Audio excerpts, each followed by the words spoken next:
about to leave, already packing. Come with me, I'm not really asking. We'll get away to a place where we don't know. About to see the world in action, what we can be, life with no distractions. We'll get away, this is what we waited for.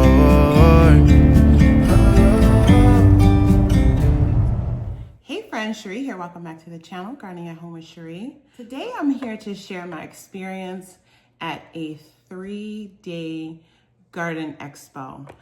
So hubby and I decided to go to this over Valentine's Day weekend, have a little getaway, and I got a chance to attend this garden expo for 3 days, and I had a blast. And so, yeah, originally I just planned on going and filming and coming back and kind of sharing, you know, what I picked up, but I ended up like doing interviews and got invitations to visit some of these places. And so I'm going to do, you know, the videos a little bit differently than I initially planned. So in this first video, I'm going to share just a few of the things that I got and talk a little bit more about just the general expo. So I attended the, it was called the Garden and Green Living Expo, hosted by PBS Wisconsin. And yeah, it was awesome. I seen it last year and made a note of it to try to go this year. And I'm so glad that we actually went. I proposed it to my husband. It's an area that he goes down to quite a bit. And he's been trying to get me to go down there with him for years, and I never did. And so, yeah, we decided to make a weekend of it. And he had a great time off doing his things. He went ice skating and went for his runs around the lakes. And I was at the expo meeting people, sitting in seminars and shopping. And so here's my sweatshirt that I got for the expo. So cute. They had one that had a crane on it and it was so gorgeous. But that first day I was like, we got there after it had already started and I wanted to make sure I got in everything that I wanted to visit before the end of the day. Plus there were a couple workshops that I wanted to see. So I was like, oh, I'll go back, you know, the next day to get it, and they were sold out.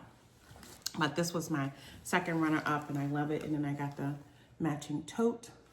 So of course, all of these two things were, you know, basically PBS is they really need funding right now. And so they had an awesome raffle, which I bought raffle tickets for. I didn't win, but it was great. They were taking donations since they're not getting any federal funding anymore. They're really relying on the public, right, to help support public broadcasting. So I was excited to get those things. Of course, I have a bunch of seeds. I have a bunch of other like brand new to me, I've never seen anywhere before products that I'm gonna share in those separate videos because they're gonna turn into a bigger thing. But I'll show you just a couple other things. This isn't necessarily garden related, but they had a couple jewelry makers there, fine jewelry makers. And so I did get this one necklace. So pretty. And so this is there was a jewelry maker there. She doesn't sell online. She just does shows, but it's called Orb Alarm Fine Casual Jewelry. So many gorgeous pieces. I did put her show schedule in there though, so I'm gonna try to catch her at some local shows, but this is so pretty. It's a citrine quartz. This beautiful silver double chain. So I love that. And then, yeah, lemon quartz. And the length is adjustable on that, so that's cool. And then I also got, she does a lot of metal work with brass and stuff like that. And so I got myself this necklace here, which is so pretty. little bumblebee on it. So I don't really wear earrings much anymore unless I'm like going out and I'm putting on my pearls or something. But I love necklaces. So I was excited to see that. Then there was a company there. They did honey, and the company is called Be Beautiful Honey. And the owner actually lives in Chicago. So some of their honey hives are in Illinois, and some of them are in Wisconsin. And so this particular honey is from Wisconsin, and they had the seasons. So I got the spring, summer, and fall. And then I also got the buckwheat. So they have a place in Chicago for the buckwheat honey. This was so delicious. This was my favorite. So, so delicious. And then I love honeycomb. And so I got a big chunk of honeycomb. And then they had these pure beeswax candles, which I loved all of them, but I thought this flower one was so pretty. So I might go online and order more of these. I just thought they were so pretty. And then you guys may have seen my video from a few weeks ago where I showed you that I'm starting up restocking my balms that I make. And he had blocks of wax, beeswax from his hives. And so I bought one of those, and he gave me an amazing deal on this. Actually, he gave me one of the honeys free. I was like talking his ear off, and the next thing I know, I was getting free stuff. But really, really gracious guy. And yeah, I mean, all their products. They had some just really intricate, gorgeous beeswax candles also. I think when it's, you know, when I'm in the market for some more candles, even this, like, I mean, this is just beautiful on display, right? Then the next thing I'm going to share in this video, in this part one, is there was a company there selling mushrooms. And I walked past them on the first day, and then the second day I'm like, oh, I'll come by and do my shopping, because the first day they were jam-packed with people. And like I said, I didn't have a ton of time. Went back the second day, and I walked past 3 times, and it was like I stood and waited a couple of times. I actually missed one of my workshops, and I could never even get close enough to the table to like talk to them. I mean, I don't know how many of these packs that they sold, but it was really cool to see how many people were there interested in growing their own mushrooms. They had some really wonderful kind of displays set up also. And so when I do the full video on these mushrooms, I'll insert all that footage that I got with that company there. But I just want to show you, I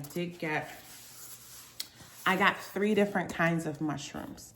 So I'm going to go and set these up again in a separate video, tell you about the 3 varieties that I got, and give you more information about this company in that video after I grow them out.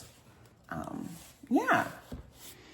So that's that. They're so heavy. I was not expecting them to be so heavy. They're like 5 pounds each, she said. I don't know. I just had this vision that it would be like a light foamy thing, but the grow block for the mushrooms is actually packed quite densely. And I watched videos about it, but it never occurred to me that they would be so heavy. I don't know why. I thought it would be like really light. And so, yeah. And then the final thing I'm going to share in this video, and then we're going to go down to the grow room, is I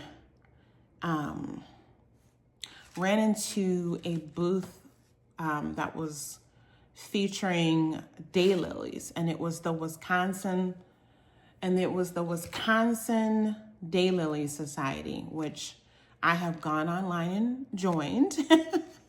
And they were giving out free seeds from their members for daylilies. And I got 2 packs, and I mean, each pack has a ton of seeds in them. And I'm gonna grow these out. So we're gonna head down to the grow room after this. Actually, yeah, we're gonna go to the grow room. I'm gonna start these and talk you through how I'm gonna try to grow these. Like I said, I got 2 different packs. This pack here has less. Well, I shouldn't say all the packs were different, but basically the seed packs, they were donated by the members. And so it just depends on what the members donated. So this particular member put the actual parents on her packets or his packets. So it says Storm Shelter and Hungry Eyes. So these are the seeds from that mix of like what she grows. And this pack has less seeds in it. They're bigger seeds. They look a little different. And so honestly, I'm gonna probably sow all of these. And one of the women there, you'll see coming up, I was chatting with them a little bit, so I'm gonna include that footage as well before we go to the grow room to start the seeds. You should see that. But one of the women there, she was so sweet. When I was finally about to leave, she stopped me and she went in her pocket and she pulled out this little baggie and she was like, "Here, take this." And I'm like, "Oh, what is that?" And she's like, "Every time I go to an event, I take 2 of these with me. And they're just reserved if I feel inspired and connected with someone, I give them a heart." And I thought that was so sweet. And I was nervous because y'all, I was talking their ear off. You'll see in the footage that I put together, I'm not even putting everything in there because I was so embarrassed at how long I was talking to them. I actually missed a workshop there too because I was just talking and connecting. One of the women, the president, and she's like the regional director of the like National Daylily Society. She and I ended up having a ton in common with our kids, and I mean, I was there way too long, taking up their time, but they were so gracious. I had so many questions. So like I said, I will put some of that footage in here, and I should be putting across the screen at some point the website in case you want to go and join. Anyone can join, or you can look to see if there's one in your region. But the one that I joined is called the Wisconsin Daylily Society.org. Okay? And so I'm going to put this little heart in my indoor garden grow room. In the back, it just has a flower and it says hugs. And I thought that was so, so sweet. And I think I'm going to start doing that. I'm going to steal this idea from her. And as I go out and about and go to more expos and attend more events, I think I'm going to do the same thing. I'm going to have a couple of little hand-painted heart rocks, or I don't know, maybe it won't be a heart, but I'm going to take something from me to pass on to someone else if I feel like, we provide it. I thought that was really cute. And I'm looking forward to seeing the ladies. They're going to have a plant show in the spring, and I'm definitely going to go and visit them. And I might try to get to this woman. You'll see in the video, she'll be talking about her garden. And yeah, I think I really am going to try to go visit her and visit her garden and learn more about daylilies, what she's growing. You'll hear in the video clip, she has an enormous garden filled with daylilies. So yeah. All right, so that's it for now. You're gonna hear more. You're gonna see I have seeds from 3 brand new to me. I've never heard of them, seed companies, and some other really cool products. And we'll start to look at those in part 2 and part 3 because yeah, I ended up getting way more footage than I had planned to, and so we'll just break that up and keep those together. And plus some of these things I wanna play around with it before I share it, so I can also tell you my experience with it, right? Part 2, we'll be looking at the mushrooms, and then part 3, we'll do seed hulls and some other things. But for now, let's look at the footage that I filmed featuring the Daylily Society ladies, and then we're gonna go to the grow room and sow some seeds, all right?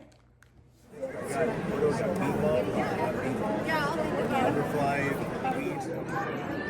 right, friends, so this is one of the most fun booths that I've stumbled upon today. I learned today that daylilies are grown from seeds.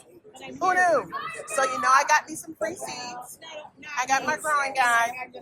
And now my new friends, my daylily friends, are going to tell you a little bit about the Wisconsin Daylily Society. Well, hello, I'm Monique Warnke, and Wisconsin Daylily Society is the largest daylily club in the world, I believe. And we promote children, the youth. We encourage youth to be a part of our group. We have the largest daylily sale in North America the third weekend in August of every year. You do not need to be a club membership. We have it from 10 in the morning until 4 in the afternoon on a Saturday and Sunday at Oak Park in Madison, Wisconsin. We encourage everybody to have a good time. We love the camaraderie. We're a lot of friends here, and we encourage the horticulture society and everything that goes with it. I encourage you to come on down and plant some daylilies. And then do you have a website where people can learn more? We certainly do, WisconsinDailySociety.org. Awesome. And then I'm just going to zoom in here, guys, so you can get the information that you need. If you want to join the Wisconsin Daylily Society plant sale, it's in August 2026. I'm going to be there because I'm going to be looking forward to seeing all the daylilies. Now, I'm just going to scan. I'm going to grab my other friend here, Becky. Becky, can you tell my friends what you told me about the process of what happens when daylilies hybridize? Okay, so you have a pollen pair with a pod pair. This would be like your male and your female. You take the pollen right here and you just break it off and you put it right here on the middle. These two combinations produce these three. You don't get like a marigold. You plant marigold seeds, you get marigold. Every time you make them, they're not going to be the same. Everyone's different. I also explain it to friends. I'm 9 kids in my family. We all have similar things, but we don't look alike. That's daylilies. So it's just like hybridization in vegetables and fruits. But you just you're not worried about growing true, I think, because the kids are also absolutely gorgeous. Yeah, but you can see how they pulled out different characteristics. They're pulling out different characteristics. And so when you're growing daylilies from seed, the odds of you getting a true to parent plant is pretty slim. But when you propagate them, will that be true to the parent if you're just splitting the plant? If you're splitting, so if you dig your daylily and split it 2 or 3 parts and plant it, you're going to get the same plant. But when you do seeds to seeds, you do not get the same. You get characteristics, you get genetics. Right. So just like with our tomatoes, our peppers, if we propagate those, we'll get them true to parent with a hybrid. But if we're growing from seed of a hybrid, we don't know what we're going to get. No, we get a surprise. It's fun. So these are great surprises, I think, guys. So I look forward to sharing you all my process. The ladies are generous. Becky said, am I correct, Becky? The seeds and the plants at the plant sale, they're all donated from members? From members, yeah. Some members are retiring and they're like downsizing, and we'll go in and dig their gardens that they want to downsize. They're donated to us. All of our plants are donated. When you come, we have thousands of different varieties. They're all named and labeled plants. They've got all the information on them, the names, the year they were hybridized, all this stuff. So just a personal question for you, Becky. How many varieties of daylilies do you think you have in your garden? I have over 2,000 varieties of daylilies in my garden and probably another 2,000 seedlings. Wow. Just a little bit. It's a natural display garden. So if you do come to a garden, natural display garden like mine, we're teachers, so we will teach you whatever we can when you come to visit. Okay, Becky, this is another new term for me. A national display garden. That means they came out and they judged my garden to see if I had a little bit of everything and I was knowledgeable. And that's part of being a display garden. They want people to come and learn more about gardens. Take a picture of the directions. Oh, that's wonderful. Becky, thank you. I'm going to let you go, guys. This booth has been hopping, and I'm in the way. But yeah, I'll take you along with me as I sow my free seeds, and we'll see. Look at these are the seeds in the pod on the plant. And yeah, and of course, when I go to the plant sale, I'll take y'all along, okay?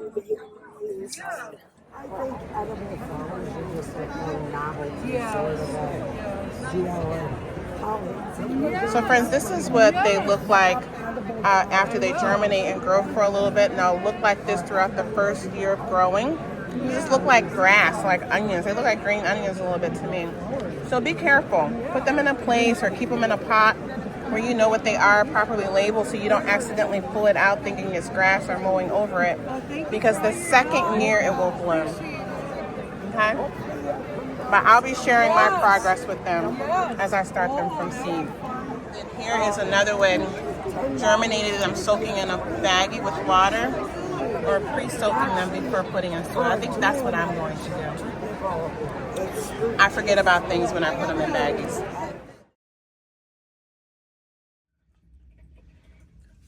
Okay, friends, so I hope you enjoyed that little interview.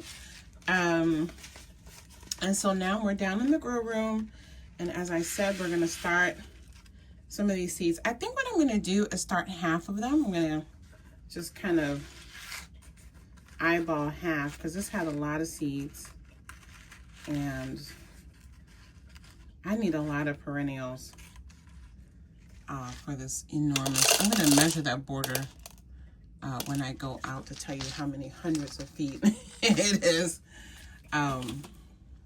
But yeah, the more I can do myself and then save my garden budget for like the trees and the shrubs, the better. So this is the one where the lily grower that donated them put the 2 parent plants on her envelope. And so let's see, it looks like I got 8 seeds. So I'm going to do that. And I might reach out to the ladies when I set up time to go visit their farms, and we can see maybe if I can get some seeds to eventually share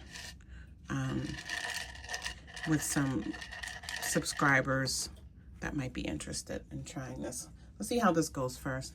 And now I know how to collect seeds from my own lily plants, which I do have 3 varieties growing in my garden.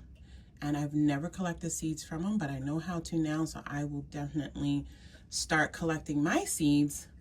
I'm realizing that, you know, the animals are usually eating my seeds, which is fine. I have a lot of things that they need to eat that instead of eating my my vegetables.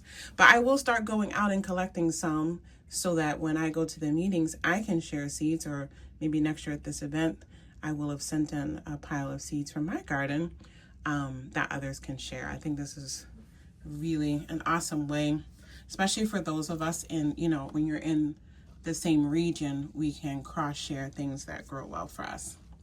So anyway, all I'm gonna do here is just cover these seeds in water and let them sit for 24 hours. And then in part 2 of the video, we'll talk about some more things from the show, and I'll update you on the status of these seeds.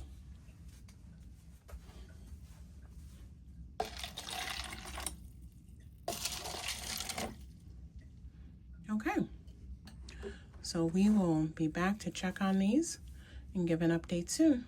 Thanks for watching. I'll see you back for part 2. Bye.